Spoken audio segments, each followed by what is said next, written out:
Hola, este es nuestro video podcast. Yo soy Berenice Andrade Karen Cabrera. Caro Chafla. Nicole Proaño. Gabriela Santana. y estos son los Highlights Secretor 2023. Como temas para el primer encuentro vamos a tener la glándula tiroides, hormonas tiroides y las patologías de la glándula tiroides. Vamos a contar con Nicole Anchatipán, Gabriela Santana y Karen Cabrera. Vamos a comenzar con anatómicamente. La glándula tiroides va a tener forma de mariposa y está ubicado justo debajo de la laringe. Está compuesta por dos lóbulos, uno derecho, otro izquierdo, uno a cada lado de la tráquea, el cual va a estar conectado por un istmo. Del 30 al 50% de la glándula va a contener un tercer lóbulo que va a ser el lóbulo piramidal. Histológicamente, funcionalmente y estructuralmente, esta glándula va a proporcionar lo que es el folículo tiroideo. Va a estar compuesta también por células foliculares, las células C o parafoliculares y el coloide. Las células C van a secretar lo que es la calcitonina y las células foliculares van a sintetizar T3 y T4. Embriológicamente, la glándula tiroides es la primera glándula endocrina que va a aparecer durante el desarrollo embrionario. Se puede identificar de los 16 a los 17 días de gestación y va a comenzar a sintetizar hormonas tiroideas en la semana 20 a la 24. Bueno, Nicole, y dentro de cómo se van a sintetizar y secretar las hormonas T3 y T4 que produce esta glándula tiroides. Vamos a comenzar hablando sobre el atrapamiento del yoduro. Aquí las células foliculares van a captar el yodo a través de un transporte activo desde la sangre hasta el citosol. El segundo paso es la síntesis de la tiroglobulina. Se va a producir en el retículo endoplasmático rugoso y esta se va a modificar en el complejo de Golgi. Va a salir mediante vesículas secretoras, las cuales van mediante exocitosis a liberar tiroglobulina a la luz del folículo. Luego se da la oxidación del yoduro, mientras el yodo que está en carga negativa se une a la tiroxina mediante oxidación, va a pasar el cuarto paso, que es la yodación de la tiroxina, donde un átomo de yodo y la tiroxina van a formar T1 y la segunda yodación va a ser T2. Luego se da la unión de T1 y T2, que básicamente solo es la unión de T1 y T2 para formar T3 y dos moléculas de T2 para formar T4. El sexto paso es piñocitosis y digestión del coloide, en donde la tiroglobulina y gotitas de coloide van a volver a ingresar a la célula folicular, van a ser degradadas por una enzima de la lisosoma y estas van a ser liberadas en T3 y T4. Luego se da la secreción de hormonas tiroideas, donde la T3 y T4, como son liposolubles, van a tener que pasar primero por la membrana, luego por el líquido intersticial y luego hacia la sangre. Va a ser más secretada T4, pero la T3 es más potente. En el último transporte en la sangre, más del 99% de la T3 y de la T4 van a ser combinadas a una proteína de transporte en la sangre, que va a ser la TBG. Y así es como se da la síntesis y secreción de T3 y T4. Y el siguiente punto vamos a contar con Gabriela Santana para que nos explique las acciones de las hormonas tiroides. Bueno, como primer punto vamos a tener el aumento del índice metabólico basal. Nos va a ayudar en el correcto funcionamiento de las células, es decir, en el metabolismo celular, en los hidratos de carbono, proteínas y lípidos. También nos va a ayudar a multiplicar el número y la actividad de las mitocondrias para producir ATP y así obtener energía. Esto va a ser relacionado con el segundo punto, que estimula la síntesis de las bombas de sodio-potasio ATPase. Aquí, para que éstas se sinteticen o se formen, vamos a necesitar energía. Se van a emplear grandes cantidades de ATP para transportar continuamente estos iones de sodio y potasio. Ya en las personas con hipertiroidismo va a haber un exceso de estas hormonas, entonces se van a sintetizar más bombas y por lo que se va a utilizar más energía y esta energía va a ser liberada en forma de calor. Es por eso que aquí vamos a tener un efecto calorigénico, porque a medida que las células se producen y usan más ATP, más calor se libera y va a aumentar la temperatura corporal. Como tercer punto vamos a tener la regulación del metabolismo. Esta va a actuar en los hidratos de carbono, proteínas y grasas. En los hidratos de carbono va a hacer que las hormonas tiroideas va a hacer que haya glucólisis, que va a ser la formación de glucosa, piruvato y ATP y así poder obtener energía. En las proteínas va a haber lo que es la síntesis de proteínas. va a tener una acción anabólica, porque va a juntar a todos los aminoácidos, los va a procesar y así pues va a poder formar estas proteínas. Ya, ahora en las grasas lo que va a hacer es que va a tener una acción catabólica, es decir, que va a aumentar la lipólisis. Dentro de la grasa compacta que tenemos en la célula, que son los triglicéridos, va a actuar las hormonas tiroideas y va a dividir lo que es en glicerol y en ácidos grasos. Este glicerol va a entrar al ciclo de Krebs y así poder obtener ATP.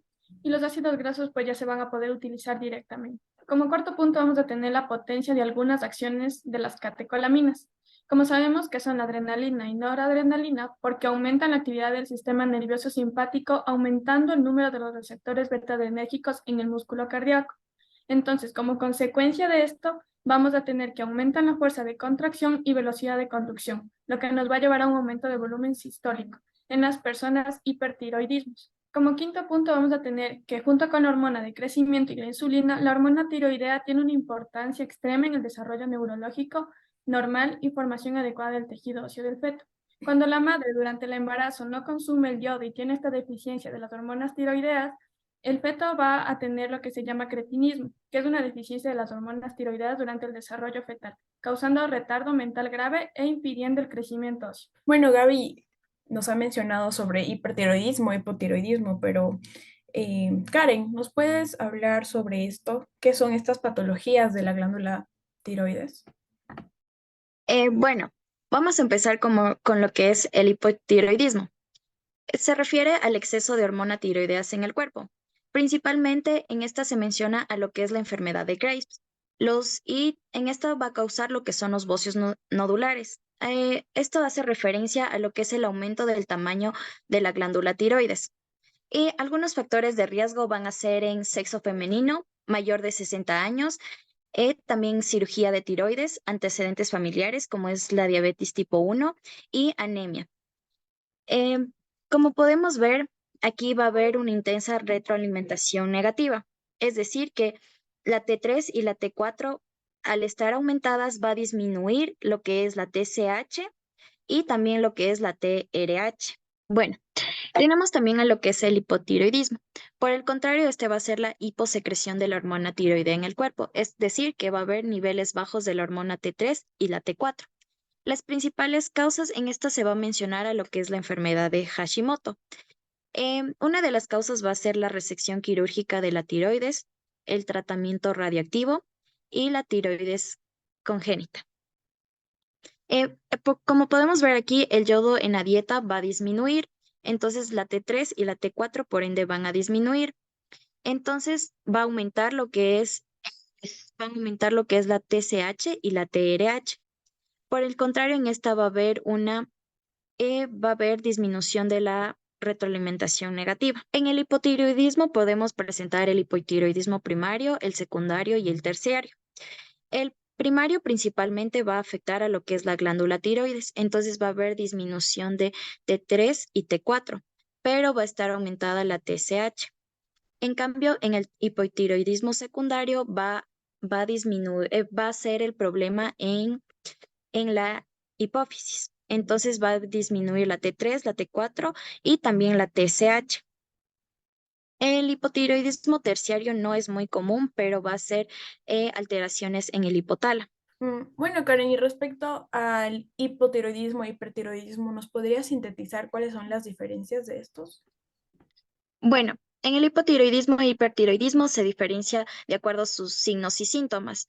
En el hipotiroidismo va a haber lo que es la hinchazón facial, la persona va a presentar más cansancio y fatiga, va a haber lo que es la bradicardia, también sensación de frío, uñas quebradizas y aumento de peso.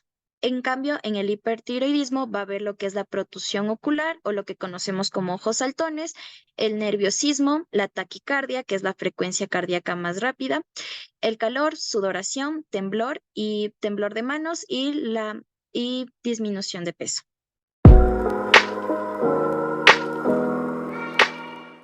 Vamos a hablar sobre metabolismo en ayuno y diabetes mellitus tipo 1. Tenemos la participación de Berenice Andrade y Carol Chafla.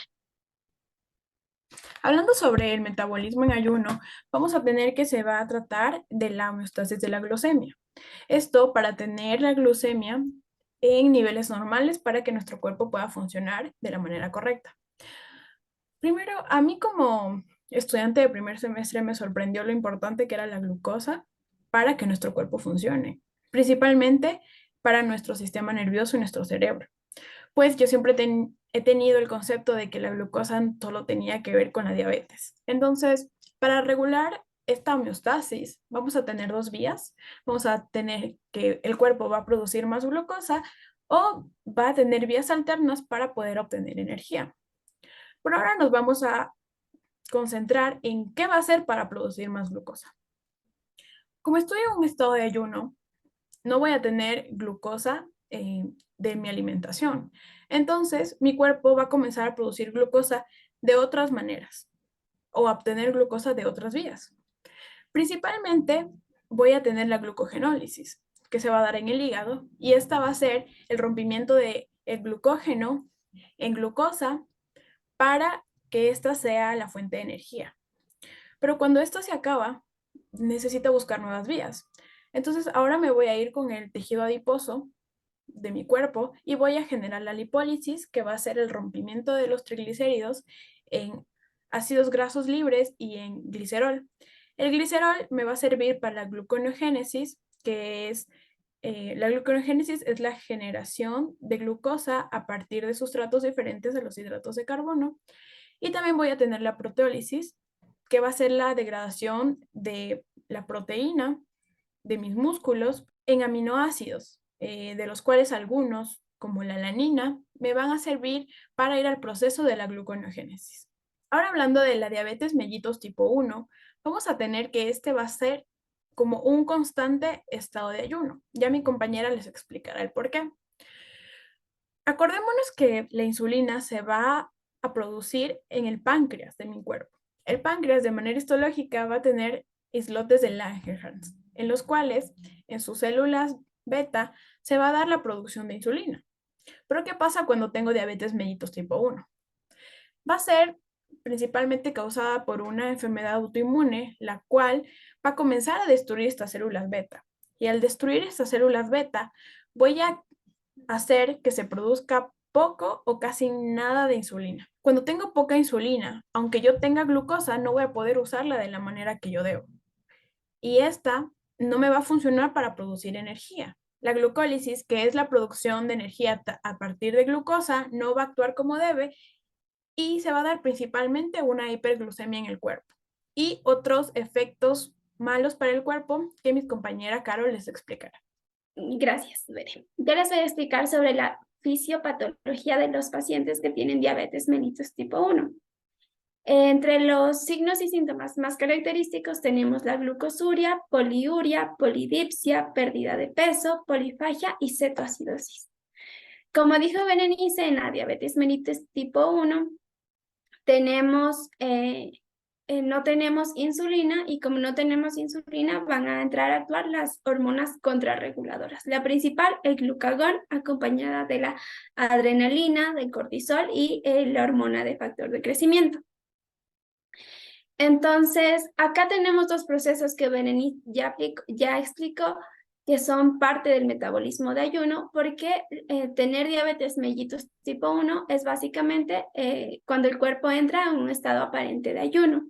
Entonces, la gluconeogénesis y glucogenólisis que Berenice nos hablaba, estas son las encargadas de producir ese estado de hiperglucemia hiperosmolar en los pacientes que presentan esta enfermedad. Además, la proteólisis también iba a ayudar a la pérdida de peso, porque como estamos degradando proteína de la masa muscular, se va a generar una pérdida de peso, acompañada también de la lipólisis, que como rompemos esas reservas de grasa que se almacenan en nuestro cuerpo, también va a producir una pérdida de tejido graso. Estos dos factores contribuyen a la pérdida de peso. Ahora, ¿cómo se llega a la polifagia? Como dijimos, no existe insulina y dentro del cerebro nuestras neuronas no son dependientes de insulina, entonces su metabolismo se lleva a cabo con normalidad. Sin embargo, las neuronas del centro de saciedad sí dependen de insulina. Y como no existe insulina y no existe glucosa dentro de las neuronas, el centro de saciedad interpreta esa ausencia de glucosa intracelular como un estado de inanición o de ayuno, y por lo tanto va a generar en el cuerpo de las personas que presentan esta enfermedad, van a generar un estado de hambre y van a aumentar la ingesta de alimentos, tratando de combatir ese estado de inanición. Ahora, la hiperglucemia de la que ya hablamos hace algún momento va a producir la polidipsia. La polidipsia es el aumento de la sed y esta va a ser causada por el aumento de la vasopresina como respuesta a la hiperosmolaridad.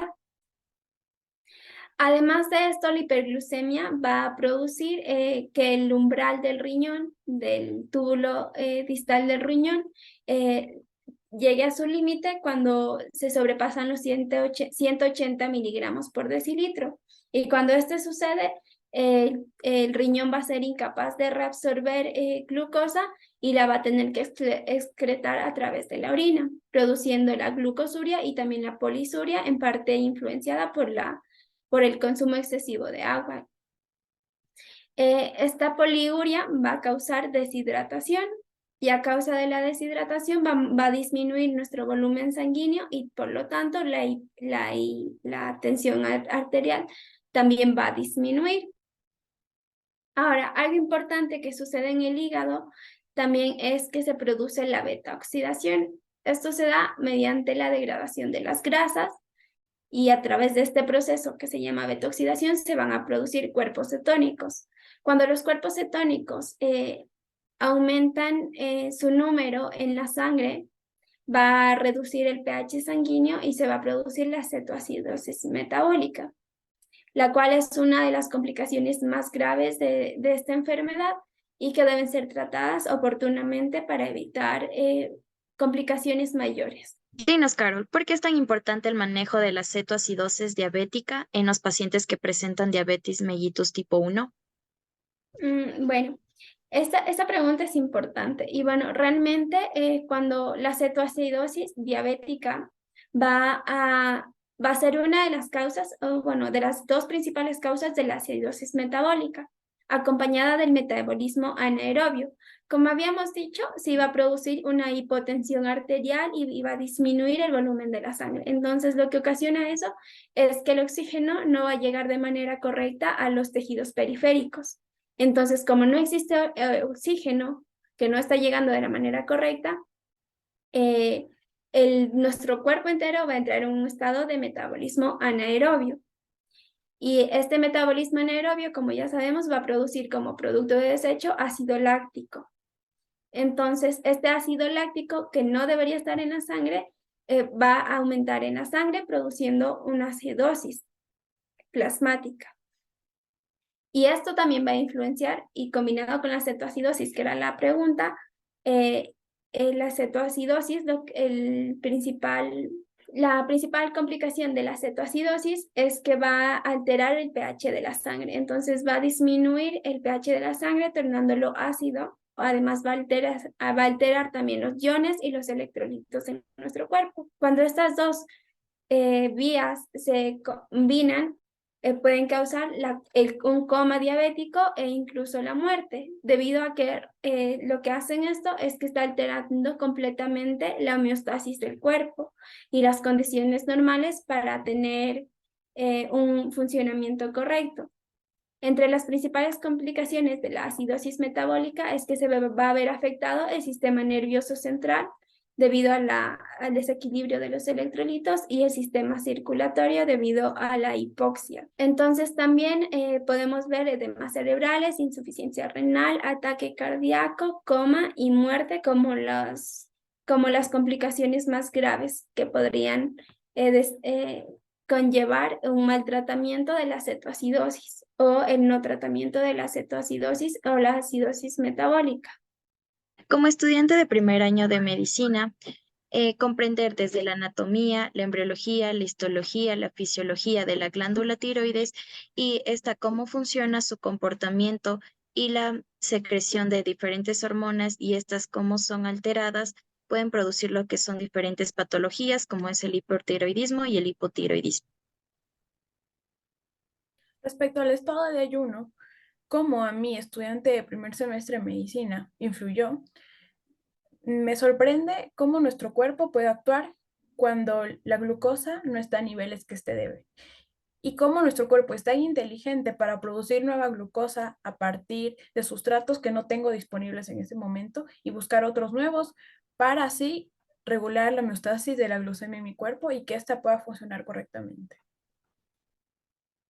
Entender la fisiopatología de la diabetes mellitus tipo 1 fue muy importante y enriquecedor para nuestro conocimiento al entender que no solamente se trata de la ausencia de la insulina o de un estado hiperglucémico, sino que se trata de una serie de reacciones metabólicas que suceden de manera conjunta y que nos llevan a los signos y síntomas que hemos estudiado. Además, también entender la fisiopatología nos lleva a comprender cómo se puede tratar de mejor manera a un paciente que presente esta enfermedad. Muchas gracias por su atención. Este ha sido nuestro video podcast de los Highlights Secretor 2023.